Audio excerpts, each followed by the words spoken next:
So in last week's vlog, I said we're going to have a big announcement in this week's vlog, but you're going to have to wait till I get back to the States. So we'll see you on the other side.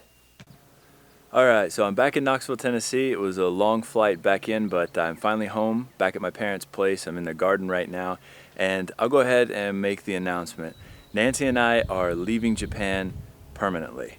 Well, mostly permanent. We'll still go back every once in a while, but we're actually going to move back to the United States and set up our own bonsai nursery and school. Right now we're back looking for property and to start the loan process and get the ball rolling. We're only here for about 3 weeks this time because I have to go back at the end of April for the World Bonsai Convention in Saitama as a demonstrator, but we're going to take this opportunity while we're here to go look at some pieces of land, look at some homes, see what we can find, and then figure out where exactly we want to settle down. Right now we're definitely leaning towards the southeast, and we're thinking probably Nashville, Tennessee is where we're going to end up settling down, but we're not 100% sure yet.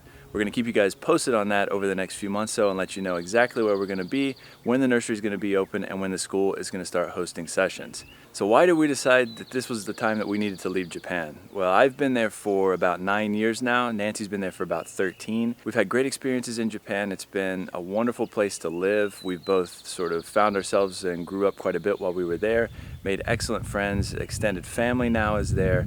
So it's going to be difficult to leave, but with all the potential business opportunities in the United States that I see right now, though, I think it's time to move back here and get the ball rolling.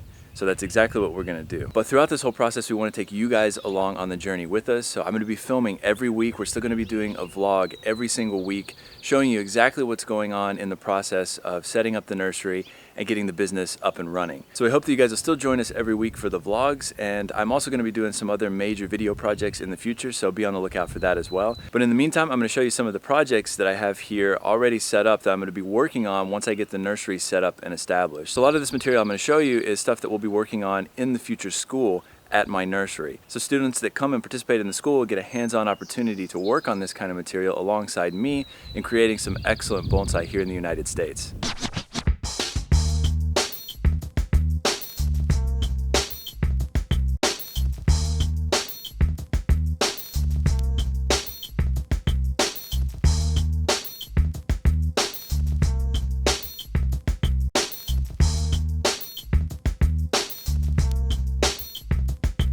The first tree is this beast of a Rocky Mountain juniper here. This tree was collected out in Wyoming about a year ago by the guys over at Backcountry Bonsai. You can go online and check them out. I believe their website is backcountrybonsai.com, or you can look them up on Google and see their material. But this was collected by those fellas about a year ago. At the time of its collection, after about 3 months, it had lost nearly 50% of its foliage, which is somewhat typical for Rocky Mountain junipers, but it's since regained that foliage. So I'm gonna give it one more growing season before I actually do anything to it, just to let it recuperate and adjust to the climate down here in the southeast. But this is one of the projects that we're gonna be working on in the future at my school here in the United States.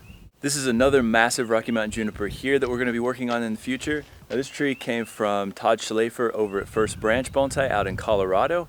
It's been in a pot for a very long time. It's recuperated nicely, so I'm actually going to be doing some grafting projects on this tree, putting some Itoigawa foliage on it. And that's something else we're going to be doing a lot of at this school, taking native US material, potentially grafting other better cultivars. So this is something I want to focus quite a bit on when I come back to the States. Not necessarily changing everything, but with certain trees like this one here where the foliage isn't necessarily ideal, we're going to be doing quite a bit of grafting.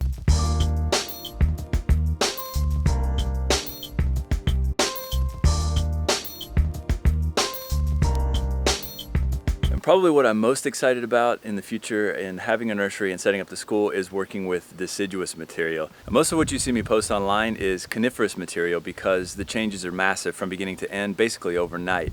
But really my true passion lies with deciduous trees. The problem with deciduous trees is it takes years, sometimes decades, to get the tree to develop properly. So to really show that full process is quite difficult.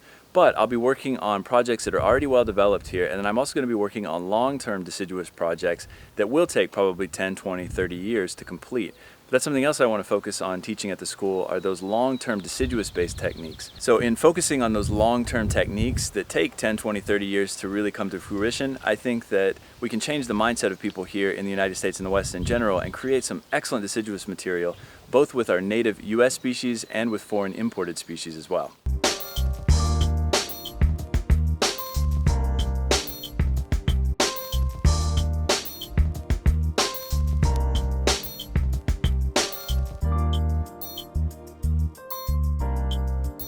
So thanks for checking out the vlog this week. I hope that you guys will continue to follow us into the future as we make the move back to the United States and get the school and the nursery set up.